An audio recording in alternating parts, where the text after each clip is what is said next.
Come on, let's do it. All right. Today's episode is a special dedication. Every now and then I like to dedicate the show to a friend, family member, somebody who I know will appreciate it. This one's going out to none other than the Fun family. My baby sister Shalay and her husband, who shall not be mentioned on social media. Although, listen, pal, I saw a lot of pictures of you. Sicily, Calabria. Were those authorized before posting? They just had this whirlwind trip. They were in Palermo, where my paternal grandfather is from. I saw them in Calabria, who knows where else. But they're coming to visit me in a couple weeks. I'm sure I'll hear all about it. Can't wait. So I'm dedicating this one to you guys. I don't know if you had this in Palermo. It's a famous dish from Palermo called pasta con le sardo. Sardines. That's a whole sardine.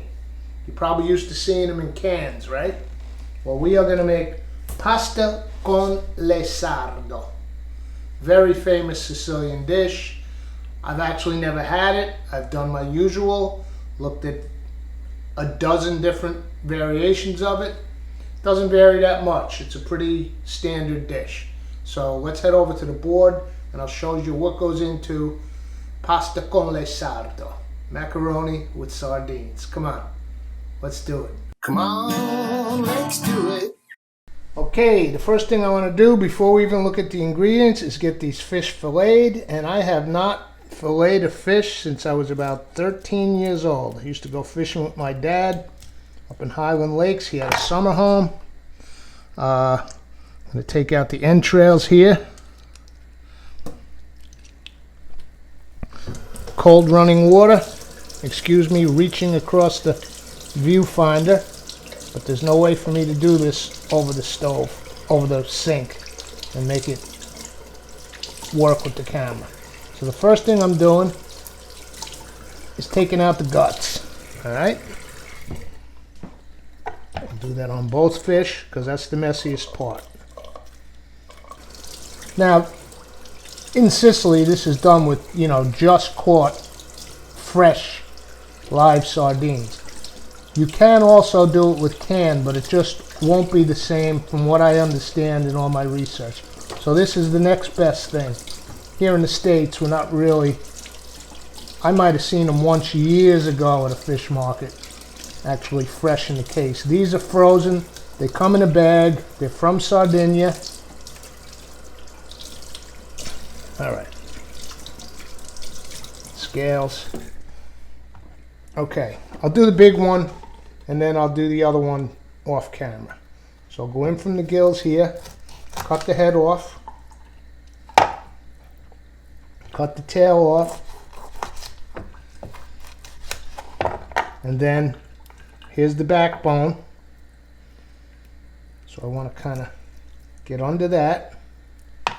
I should be able to just yank that out, right?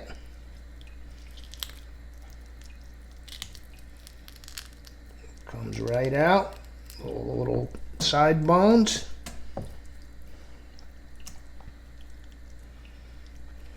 This little flap of skin off. And that's it. What I'm going to do now, I'll do the other one. I'm going to wash this real good. Make sure there's no pin bones. There's a little piece of the spine right there. I'll get that out. Get all these bones out. And then I am going to cut this into like 1-inch pieces. Okay?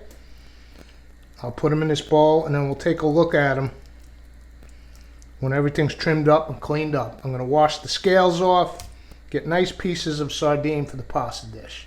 All right, I'll get that done and I'll see you back up here and we'll look at the rest of the ingredients. Okay, here are the rest of our ingredients. Here's the sardines.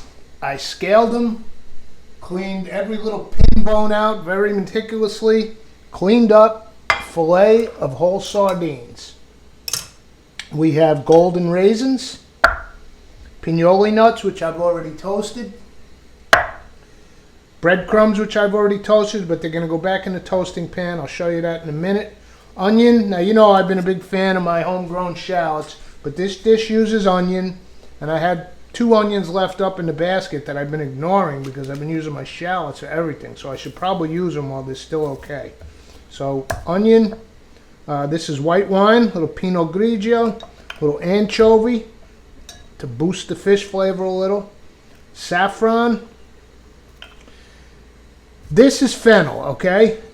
Finook, as my grandmother used to call it. But this dish, like I say, it's a famous Sicilian dish, and this, what they do is they use the wild fennel that grows by the roadsides there. We don't have that here. You're not going to find wild fennel. We just don't have the climate, at least not up here in the north. So we're going to sort of mimic the dish. I've not tasted the wild fennel. From what I understand, it's a much more intense anise flavor. So they use, and the wild fennel doesn't have a big giant bulb like this. It just grows stalks, and it's the frondy part. So we're going to save the fronds for the end. What they do is, since it's wild, it's a little hardier, they boil the fronds. They parboil them in the water that they're going to cook the pasta in, take them out, flavors the water a little. So we want to try to get that intense fennel flavor throughout the dish. So we're going to finely chop some of the bulb. We're going to save the fronds for the final garnish. And then I got, at Mother Earth, I got some fennel, ground fennel powder, okay? Very intense. Oh, very intense. So come over to the stove. I'll show you how we're going to prep this up. Okay, there's a couple of pre-prep steps that go on here, right? I'm heating up the wine because what we're going to do is we're going to add it to the raisins and plump them up a little with the saffron. We'll flavor it. So we don't need much saffron. It's a very intense herb. The pistils of a crocus, right? A particular crocus. All right, that should be enough. Just a little bit with the raisins, and we're heating up the white wine. Now, in this cast iron, I already toasted the breadcrumbs, but what we're going to do is we're going to toast off a little bit of this fennel powder. We don't want to burn it, and we're going to use it to flavor the breadcrumbs. This will boost the full fennel flavor of the dish. Just hitting that warm cast iron, it just jumped out at me, the aroma. Got my pasta water already boiling. I can actually lower that, and we'll crank it when we're ready. Wine is warming up. I don't want to burn the fennel powder. Let's now add the breadcrumb.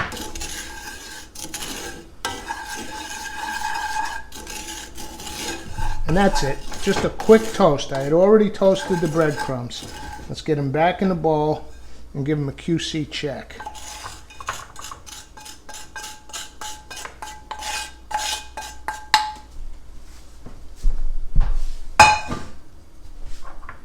There we are. Let's give them a taste. See if that fennel. Yeah, beautiful. Beautiful. Little fennel-y flavored toasted breadcrumbs. The wine should be warm now. Our raisins and saffron, we're going to plump up these raisins. And we'll just let that sit while we get the rest of the dish going. All right. I am going to chop my fennel and my onion. I'll see you back here with a cast iron on the stove. Hold your horses. I did miss one thing.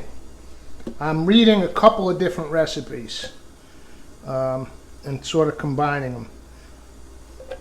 The breadcrumbs and fennel should be toasted off in olive oil. So let's warm that up. And this way we'll get like that, and actually I did taste it and it was alright, but I think I'm going to go for a little more fennel intensity.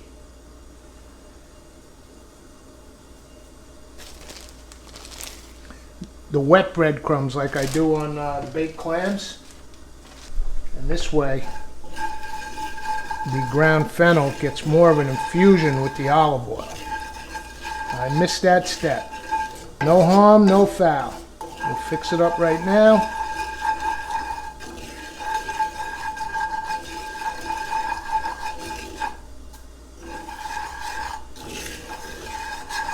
Yeah, see, they'll absorb the oil. That's more what we want. This is just going to be a garnish at the end. When we plate the pasta, we're just going to crumble a little of this on top. Okay, now I can check this. Oh, and also we should season this a little. Cracked pepper, a little kosher salt. There we go. Now our breadcrumbs are ready for the dish.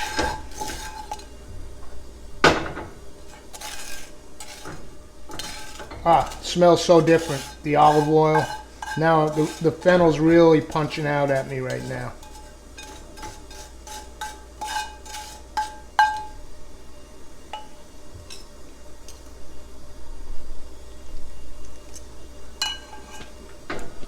Huge difference. That's what we want. Okay. Back to what I was saying. Over to the board. Alright, we've got everything prepped and ready to go. Diced fennel, diced onion, whole fennel fronds and some diced fennel fronds. Our wine-soaked raisins with saffron. Our whole sardines chopped up into little chunks. And I forgot to mention, this is traditionally served with bucatini, okay? I'm going with Rao's because that's the only bucatini I can find. I haven't actually tried their pasta. I've been a big fan of Rumo. Okay, let's get this cast iron on. I will now slide the camera over.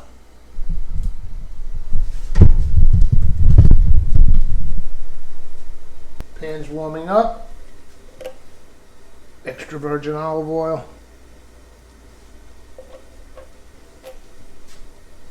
Let's put the onion and fennel in and get that sauteing.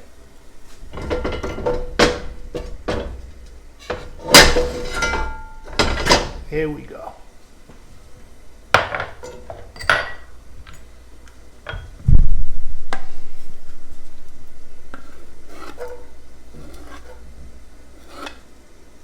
Get the slightest hint of a sizzle. It's just starting to come up.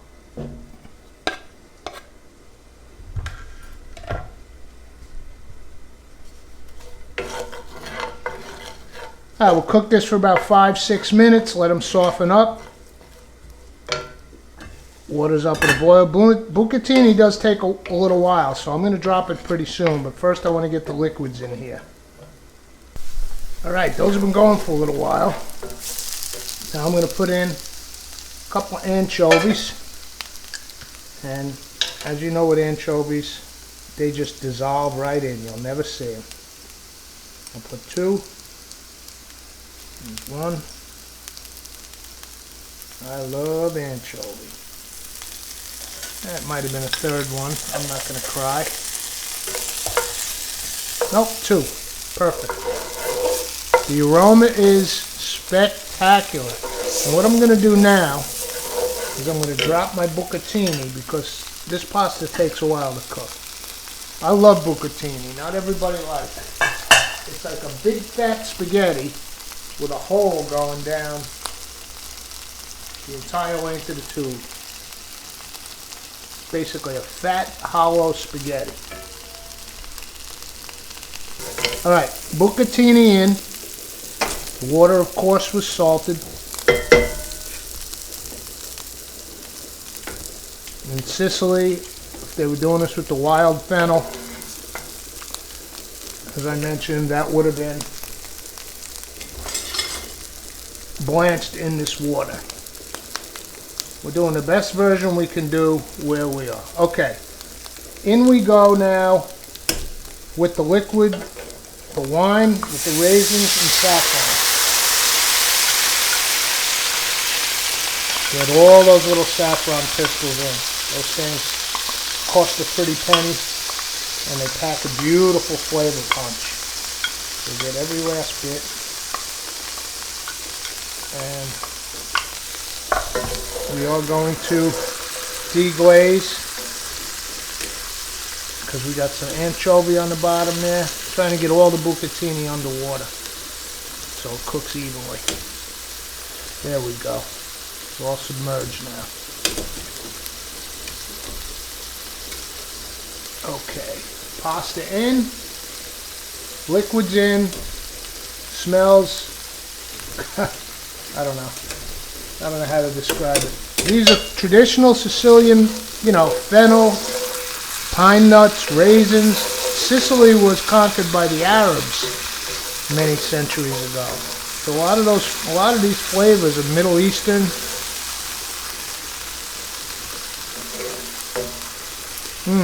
The saffron with the fennel, incredible.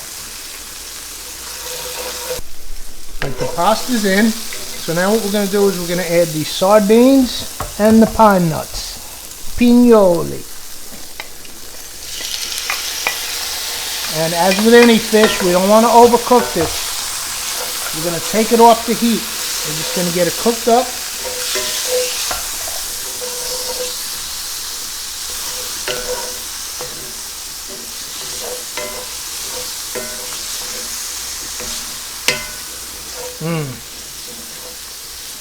Pesce. Alright, I'm going to actually turn the heat off because, as you know, the cast iron holds heat really well. And now we're just going to wait for the bucatini. Do I dare do a quality control on this? I won't get a piece of fish. I'll just taste the pine nuts here with a little raisin. Just to get the gist of the flavors. Beautiful. Oh, that's going to be good. Alright. Just waiting for the bucatini now. Alright. Bucatini is al dente. Just tested it. I'll give you a gander on this pot that I got from my mom. I love it. It's got the cover. Nice and tall. You can fit a pound of spaghetti in there, no problem. And it's got the draining basket because we want some of that pasta water, so it's still in the pot. All right, now I'm going to turn this back on, the cast iron.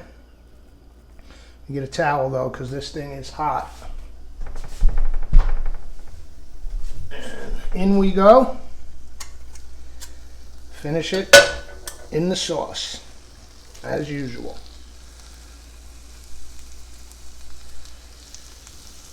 It's nice and al dente.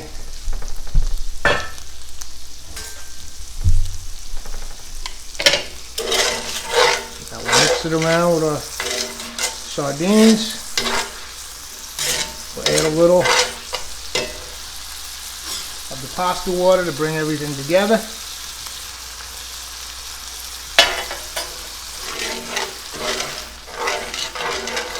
With a little bit of breadcrumb.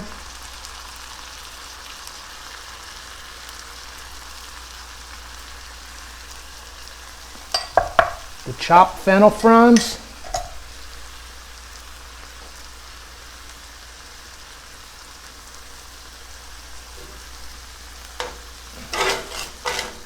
And we are ready to plate this up.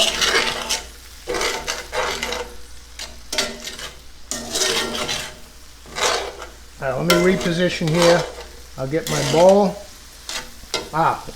Little glug of olive oil, a generous glug at the end. Time to plate.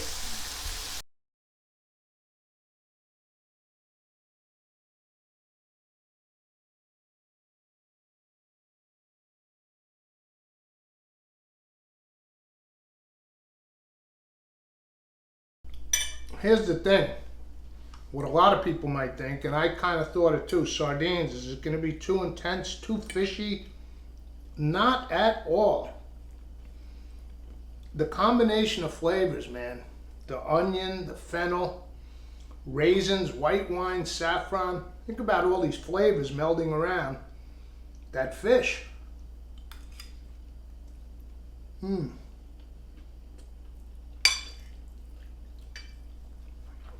The breadcrumbs will crunch. and yet they have the fennel flavor infused into them.